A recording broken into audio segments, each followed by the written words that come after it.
शिजार ताजा ताजा दादा ताजा ताजा चिकना चिकना म्हावरा माझा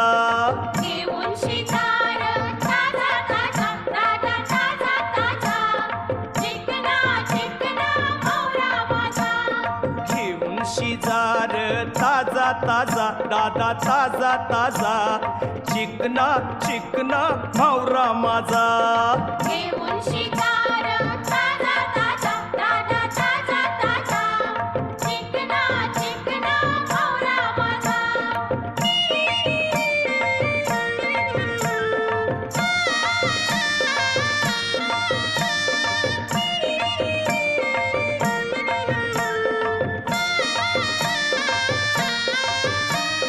विश्वास ठेव र सांगतय नक्की या